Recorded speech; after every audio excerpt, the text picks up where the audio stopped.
Hello and welcome everyone to this virtual event sponsored by the Brian Hamilton Foundation. My name is Scott Kelly. I'll be moderating our discussion today. I'm the Director of Youth Initiatives here at the Foundation and excited for Zack Nelson and of course Brian Hamilton to join us today. Zack is the founder of the popular YouTube channel Jerry Rig Everything, which has almost 6 million subscribers. The channel's tagline is "Life is a do-it-yourself project," and he has created a brand by reviewing technology from the inside and also mixed with other DIY projects from installing an elevator in his house, solar panels, and testing bulletproof glass in a Tesla.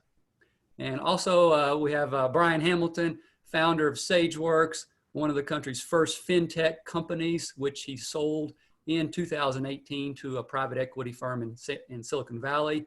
Today, he runs the Brian Hamilton Foundation and Inmates to Entrepreneurs, both national organizations that promote entrepreneurship. Zack, Brian, welcome today. Thank you all for joining. Our purpose today really is to promote entrepreneurship, especially in young people, and even perhaps to share ideas for business owners who may be looking to jerry rig or pivot their businesses post-COVID. So first, let's kick it off to both of you all. First, Zack and Brian, if you could summarize your entrepreneurial journey in kind of a step-by-step process, how would you look at your entrepreneurial journey? Zack, start us out. Oh man, if I had to summarize it, I would say the most simple summary I could give is consistency in relation to entrepreneurship. Like that's, when I started, I knew that YouTube was what I wanted to do. I knew that I wanted to be my own boss, and I stuck with it on a schedule. I know I'm going to come at it from like the YouTube side of things, but I published 3 videos a week for years before it really kicked off and started to flow. But I knew that since it's what I wanted to do, that consistency was what enabled me to be an entrepreneur. Yeah, it's interesting. I thought you were going to start with you cut lawns. It's every entrepreneur I know in America has always started with cutting lawns. But I just want to highlight what you said, Zack. I think it's true for a lot of entrepreneurs. Before I get into my stuff, you find something that you love to do and you get paid, it's great, but you just like doing it. I think most entrepreneurs are that way. I started out, Scott, as you know, really early. I was the annoying kid. I was that kid in the neighborhood going around the doors, knocking on them, trying to make money and turn cash. I cut lawns, cleaned gutters, weeded beds, that type of stuff. And what's really interesting, I think the journeys are probably somewhat similar, although he's got a Tacoma, I've got a Tundra. I have to say that. But on a serious note, very consistently running companies in high school, in college, I worked my way through there. I was always doing something on my own. I'm one of these people, there's a rare species. When I went to business school, which I did do, I have to confess it. I went there were 2 entrepreneurs. There was a veterinarian and there was me. And when I got to grad school, I knew, I was 25 years old. I was like, look, this stuff's not for me. I'm not going to go into banking. I'm not going to be a consultant. I'm going to keep my path and be an entrepreneur. So like you, Zack, probably, I started super early running, businesses and just doing it. I love to do that. I really liked being in business for myself. I love the F word, which is the good word, freedom, having the freedom. But when I got to business school, it was like, okay, this is definitely going to be my path. So I've been an entrepreneur my whole life. And I think, and I don't know if you agree, Zack, but I think it becomes part of not a spiritual journey, but it becomes part of who you are. This is what I do. This is at least not what I am. It's not my total humanity. You know what I mean? It's not my total humanity, but it's who I am professionally, definitely. And I want the freedom and I want to, radical thing. There's so many people in society who are and I love to hear this, that you were doing it early. There's so many people in society doing stuff that they don't like. I mean, this is a shame. It's a tremendous waste of the human spirit. So I just started out, once I got to business school and I looked around at the antiseptic buildings at Duke and everything's super clean. The floors are clean there, I was like, I don't want to do this corporate thing. And I just continued my journey. Yeah. So actually, speaking of lawns, when I was in high school, I did start with lawn aeration, where you like poke the holes in people's yards. Right. So that was one of my first entrepreneur, going door to door Yeah. and selling that.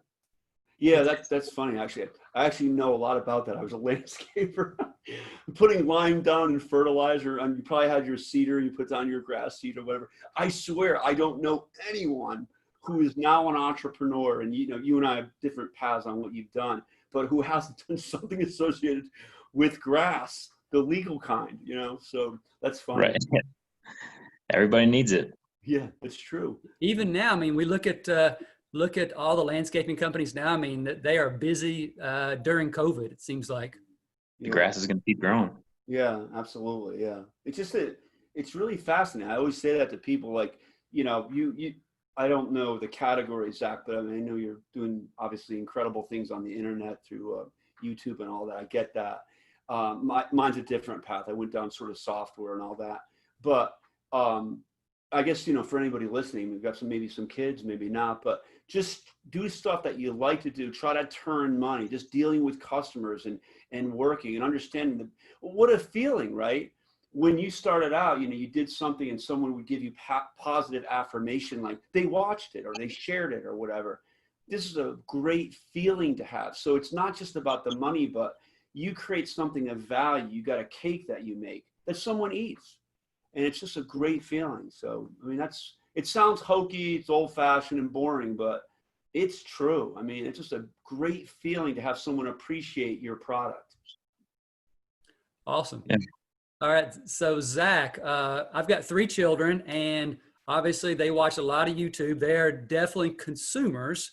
And I'm constantly asking them, okay, how can we become a creator? So what would you say are the benefits to creating a YouTube channel, even if you don't make a lot of money, but this creation process, especially for young people, what's the benefits of being in that mindset? A little bit, you can consume obviously, but what would you say are the benefits to creating a channel just on your own? So there's a lot. You know, I would start off by saying it's super, especially during all this stuff that's happening with COVID and, you know, in the United States right now.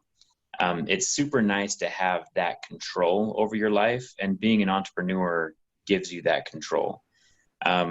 One of the reasons I started generating content was because when I was in college, I also went to school for business.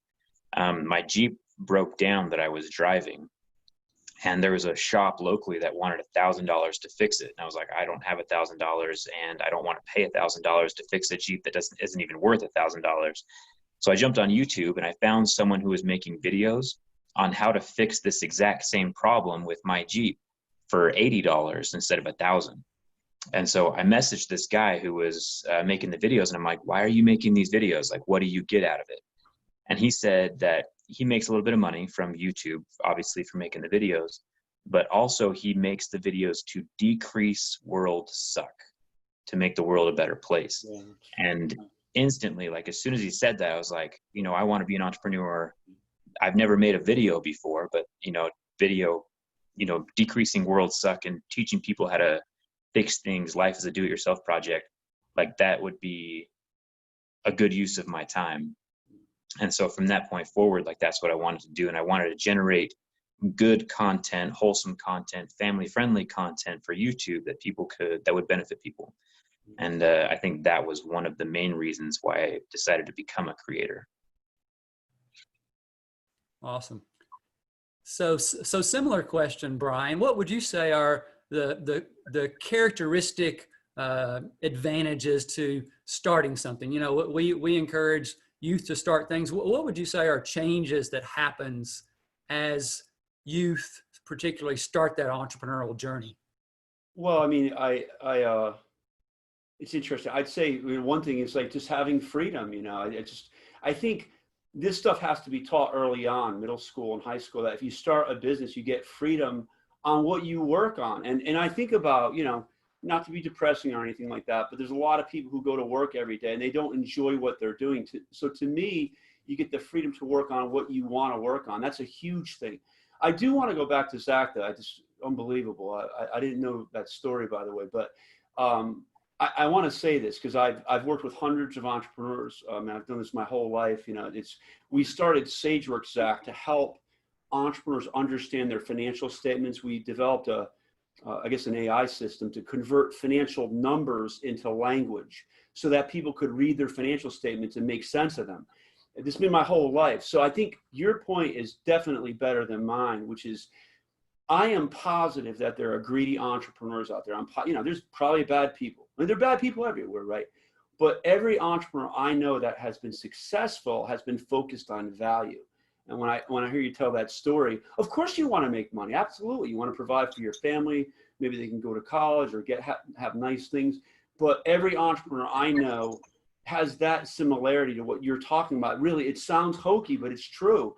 I want to make things a little bit better so they, quote, suck less. Absolutely. You cut a lawn. It looks better. You aerate a lawn. You get more grass the next season. And I know hundreds of entrepreneurs, and the millionaires and billionaires, and maybe not. Maybe people just running a simple little business like a coffee shop. What's wrong with that?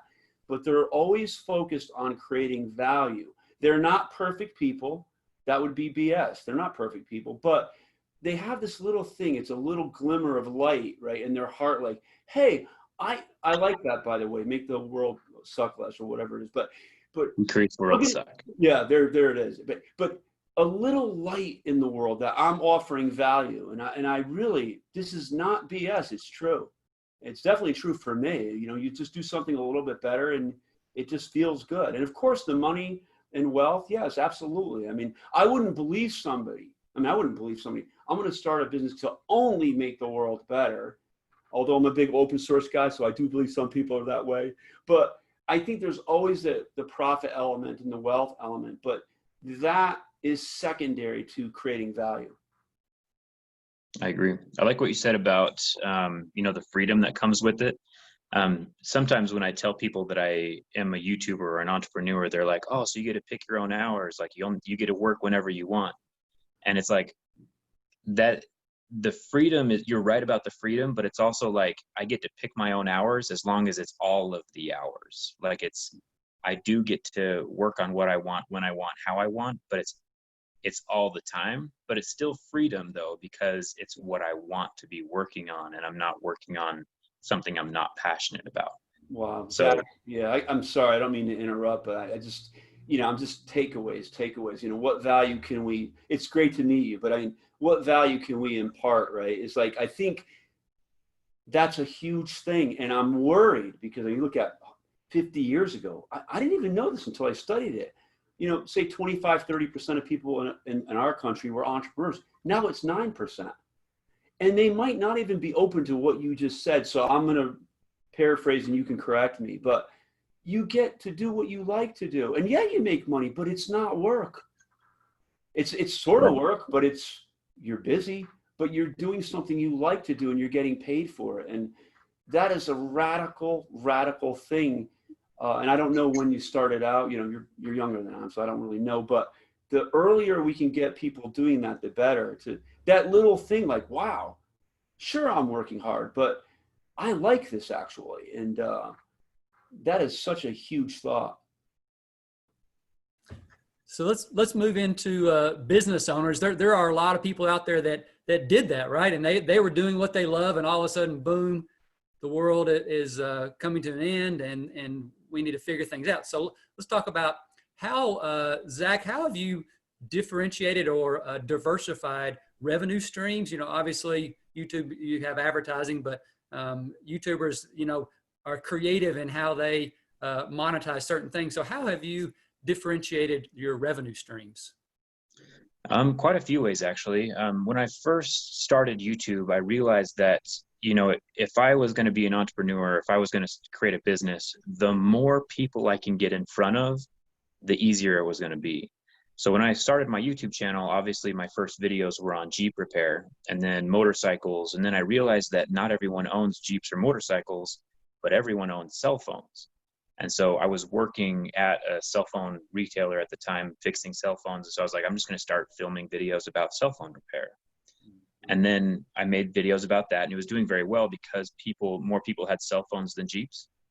But then I realized that if I wanted to reach even more people, I would have to broaden my video category to something that more people would be interested in, because not everyone's going to repair their phone.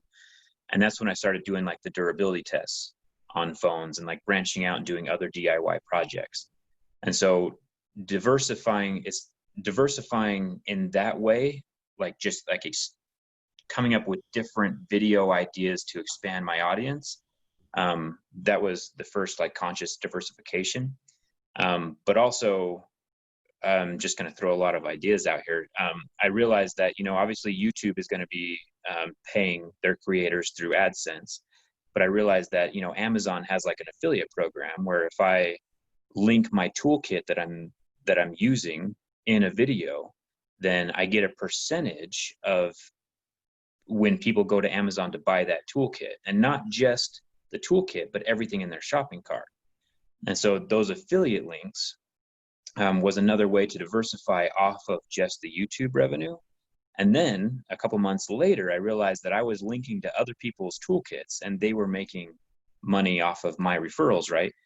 Then I realized that I could get those toolkits and sell them myself. And so then I had products, I was doing the affiliate links, I was doing things through YouTube. And then, each level of diversification was just more financial security through the whole process. Wow. Interesting. Zach, you're making me jump through the screen here. You see my receipt line. I want to put my head on your shoulders. I have to comment on what he said. It's just literally just making me jump out of my skin. So to me, what I just heard, but I do want to, Scott, I want to go back to, I promise I'll answer the question, but I'm trying to synthesize this, right? So probably a lot of listening there, like he's listening to the market and seeing where it's going. But also, I call that trade skill, or the ability to get a eureka moment. Our first big licensed customer was Intuit. The guys who make QuickBooks and Quicken and all this stuff. It was like hitting the lottery. It was unbelievable. But what I find with entrepreneurs like that, as I listen to your story, is like something that's, I don't know if you can learn it. There's some skill here, right? It's like listening to the market and shifting and pivoting and moving. It's like you're going through this tunnel inch by inch, and you're trying to, there's a stone there, I don't want to go that way. And then, oops, there's a little water over there, I'm going to go straight through the tunnel. And you're inching and thinking creatively. I call it trade skill or a eureka moment, like eureka, wow. And some of that's learned, Scott, but that's a gift too. I mean, that's a gift. I mean, we can't, like I used to play football, and by the time I was out of high school, I was like, I'm not going to play Division I. I don't have the skill, right? So what he's describing to me is some skill. One thing I want to mention though, Scott, real fast, and I'm quick. With regard to COVID and where we are right now, there's a lot of small businesses suffering right now. I feel really bad. So I want to be super careful.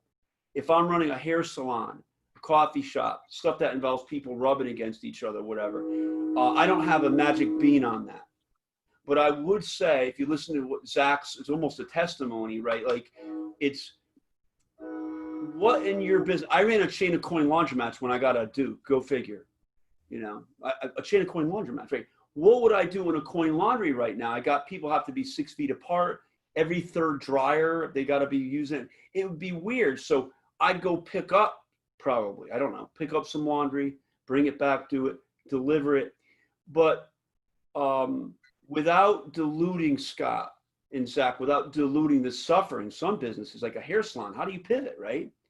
It's illegal to cut hair right now. You can't do it. But without diluting that, I think right now in COVID or whatever, any business, you're shifting. How do you slide? It's like being a boxer and, you're throwing punches and you're trying to figure out which ones are going to land in the market. So some of it is hard work. A lot of it's listening. And then there's this eureka thing that Zach's, it's kind of like this skill to shift. And some of that's also just you're born with. Definitely. Love it. Thank you. So we've got lots of young people at home, stuck at home. What message do each of you all have for them at this point? They've got lots of time on their hands. And honestly, some of them are just walking around just wondering. It's like paralysis, right? They're wondering, what should I do with my time? what message do you all have for young people who may be in that boat, which my own children, I think, are in that boat? I'm going to let Zach take that one. I need time to think of that one. I've actually been thinking about this a lot over the past little while. And I think it's the most important thing for me during this time is like, I need to have a schedule and like a routine for me to like be mentally sane.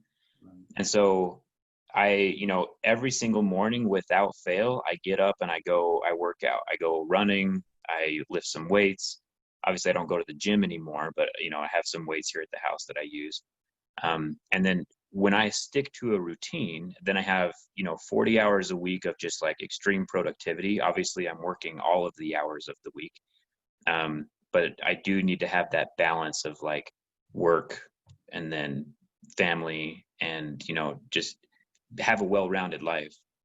Yeah. But a schedule is like essential to that. And so I would just like, don't just assume you have a good schedule, because your mind will let you think you have a good schedule when you actually don't. Like, make sure it's actually like bracketed out and you're legitimately having like 40 hours of productive time every week, as if you had a full-time job, even through quarantine. That would be my suggestion.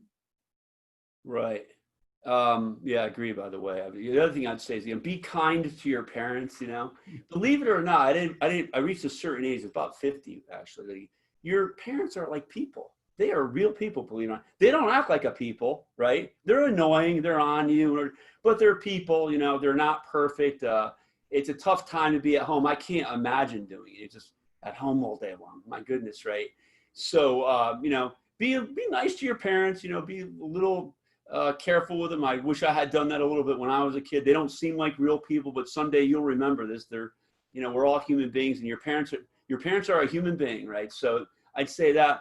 I think just to dovetail a little bit with Zach's point, though, is I was always focused, right? I had goals. I did things. I mean, it's sort of what he's saying is like, I had things I could do that were productive, whether it's reading or documentaries or whatever it is, just like trying to be on purpose, right? We all have purpose. Like, what are your goals? I mean, does this affect your ability to go to college? It might, but don't let it, I mean, you might want to go to college. Be harder to go to a gym, obviously, you're right. But I mean, you could probably exercise or work out or whatever. But I think staying focused on your goals, I mean, that's a big deal. I mean, that's one thing. I was a Doomkoff in high school. I really didn't study at all. I mean, really, truly didn't. But sports was big to me. So that's how I filled my time, and I had goals around that. But I think, have goals and have a schedule. I think and remember, your parents are people, okay? When you get the job someday for the kids, it's going to be a lot harder than you think it is. You just don't know yet. Spoken like an old person, right? Sounds good. So one last question, they do have time. So what resources, books, movies, what things have inspired you, Zach, over the years? If my teenage daughter was like, yeah, I'm willing to read something or watch something, what things out there would you say have helped you in your entrepreneurial journey? Two things. I've recently, the last couple of years, I've been really interested in not autobiographies, but just biographies, I guess, of people that I respect. So like there was one about Steve Jobs that I listened to, just like an audiobook. And then there was one about Elon Musk that I listened to, like fantastic, like learning about their life and like how they created their empires, I guess. And that just kind of like gave validity to my own schedule, like making sure that my life wasn't too far different than, other people who were successful lives as far as like routine and schedule and like what I'm trying to accomplish.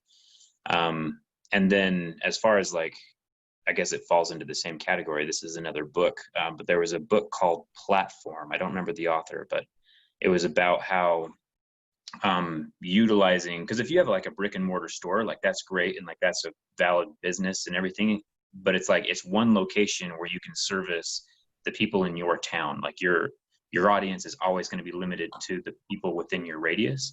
But if you're getting on the internet, suddenly your radius is the entire planet. And so this book called Platform was about how to utilize the different social medias to derive traffic into your moneymaker, Twitter, Instagram, Facebook, driving traffic to whether you're like whatever product you're selling, or in my particular case, my YouTube channel. So that was a good book that I enjoyed as well. Yeah, Awesome. interesting. But we can't let him go first anymore. He's taking my thunder. It's perfect. By the way, Zach, I don't know if you ever watched it, called Steve Jobs: The Lost Interview Will Change Your Life. I'm serious. I haven't watched that one. What's that? I haven't watched it yet, but I'll look it up. No, it's 47 minutes. Check it out. So the guy gets fired from the company he founds, called little company called Apple Computer. He got fired, and it was right after that. And it's basically, as far as I can tell, unedited. This is your field, not mine, but unedited interview of this guy, just speaking. He's drinking water, whatever. It's unedited content from him after he got fired from Apple. Steve Jobs: The Lost Interview. I have never heard anyone speak like that as an entrepreneur. It's so insightful about starting a company and building teams, and about the way he looked at the world. It is incredible. I don't think it's edited. It's right after he got fired. It was just kind of choppy or whatever. It cost him about $3.99 to put together, probably. But the content from this guy's mind, I never followed him. I never followed him at all. I wasn't an Apple devotee. After I watched it a couple of years ago, I was like, wow, unbelievable. That's a good resource. I also like How to Win Friends and Influence People. An oldie but a goodie. It's about 100 years old, but it's very good about how to treat people, how to act, how to be in business, how to win friends and influence people, by Dale Carnegie. Nice to hear you say that about documentaries or autobiographies. I've read them for years. And here's why. We always, as human beings, think that what we're going through is kind of unique. The truth is, we have a collective experience as human beings. They're very similar. My road is not exactly like Zach's, but there's a lot more similarity. So like you, I like to read autobiographies, documentaries. The one on Warren Buffett at HBO is very good too. But I want to learn from people who have been on my path. And like you said, so that they don't always do things the same way, but there's more commonality to that experience than most people realize. Right. Well, this has been awesome. Before we conclude, do you all want to say, what should I have asked? What else might you all want to share that as you have the ear of young people out there right now? Just back to, how I started this whole thing, like consistency for me is like the absolute most important thing. Like if you're going to start a YouTube channel or start anything online with social media, like you're not going to get famous after 3 posts. You're going to get famous after 300 posts, So it's like you have to put in the work before the success comes. And so consistency is the biggest piece of advice that I can give. Love it. Thank you. Yeah, and intersect something that you love to do with something you can make money from. If you can do that, hallelujah, that is a good life. You love to do it. I'm not going to go compete with Zack on Nelson or Zack Nelson on content and YouTube or anything like that. I mean, that's not my thing, right? But he found something that he loved to do where you could get paid to do it. If you can do that, that's a great life. Awesome. Well, Zack, Brian, this has been awesome. For those of you who would like to learn more, you can visit brianhamilton.org for resources to start. We have 2 online courses, Starter U and Starter High, to get you started on your journey. Zack, Brian, this has been awesome. Thank you for your time, and we will chat with you all later. Thank you. Good to meet you, Zack. You do too. Thank you. Thanks.